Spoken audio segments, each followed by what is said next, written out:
अस्सलामु अलैकुम वरहमतुल्लाहि वबरकातुहू। तो कैसे हैं आप सब? उम्मीद करती हूँ आप सब खैरियत से होंगे और खुश होंगे। अल्लाह ताला आप लोगों को ऐसे ही खुश रखे। आज हम बात करेंगे ज़ुबान से निकले अल्फाज की अहमियत। अपनी बात शुरू करने से पहले अगर आपने अभी तक पढ़ो और सीखो इस्लामिक चैनल को सब्सक्राइब नहीं किया है तो प्लीज़ पहले सब्सक्राइब कर लें और बेल आइकन प्रेस करना बिल्कुल ना भूलें ताकि हमारी वीडियो की आने वाली नोटिफिकेशन सबसे पहले आपको मिले। जज़ाकल्लाह। तो चलिए शुरू करते हैं। बिस्मिल्लाहिर्रहमानिर्रहीम।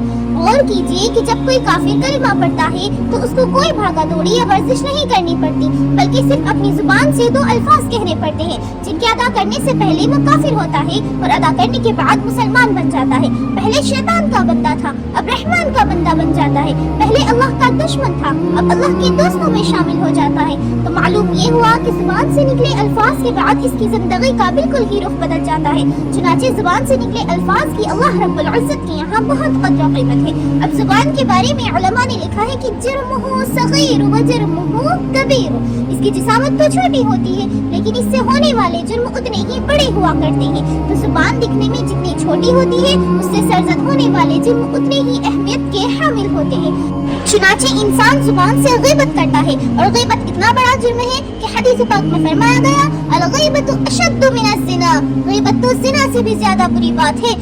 जुबान से झूठ निकलता है और इतना निकलता है कि अल्लाह ताला फरिश्तों से फरमाते हैं कि तुम जाओ और जाकर झूठों के दफ्तर में इस बंदे का नाम लिख दो। चुगलखोरी इंसान जुबान से ही तो करता है, दूसरों पर बहतान तराशी आदमी जुबान से ही करता है। दूसरों के दिल को ऐसा पहुंचाना, दिल आजारी जिसे कहते हैं, ये सब जुबान से ही तो की जाती है। इसलिए याद रखना, बीमारियों में सबसे बड़ी दिल की बीमारी और दिल की बीमारियों में सबसे बड़ी दिल आजारी होती है। तो जब हम किसी बंदे का दिल जला रहे होते हैं तो उसके बदले में हमारे नाइम अमाल में गुनाहों के अंबार लग रहे होते हैं। इसलिए जुबान को इंसान सही तरह इस्तेमाल करे। शरीयत ने हमें इसकी अहमियत बतला दी है। जहन्नम में अक्सर लोग जुबान की वजह से जाएंगे। यहाँ पर एक नुक्ता समझने की जरूरत है कि अल्लाह रब्बुल इज्जत ने जुबान को डबल प्रोटेक्शन दी है, डबल हिफाजत दी है। आप अगर गौर करें तो पता चलेगा कि जुबान के ऊपर अल्लाह ने दो कोर दिए हैं। एक तो उसके गिर्द दांतों का हिसार बनाया गया, दूसरा उसके गिर्द होठों का हिसार बनाया गया। जब जुबान को खोलना हो तो पहले होठ खुलते हैं, फिर दांत खुलते हैं, तब जाकर जुबान चलती है। उसके जरिए बंदे को अल्लाह ताला ने ये बताया कि इसको चलाने से पहले अंजाम को सामने रखना। इसी तरह इंसान की शर्मगाह भी तो कपड़ों के अंदर पोशीदा होती है, उसको भी तो कपड़ों के अंदर आदमी महफूज रखता है।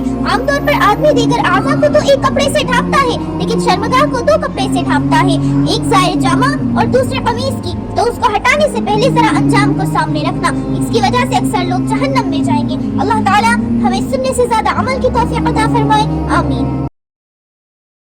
सबसे ज्यादा जहन्नम में धक्का देने वाली चीज ज़िना नहीं है, शराब नहीं है, सूद नहीं है, जुआ नहीं है, हाँ डाका नहीं है, गाना नहीं है, अरियानी नहीं है, फहशी नहीं है, माँ बाप की नाफरमानी नहीं है। हाँ क्या है? नमाज का छोड़ना नहीं है, रोजे का छोड़ना नहीं है, ज़कात का छोड़ना नहीं है, हज का ना करना नहीं है।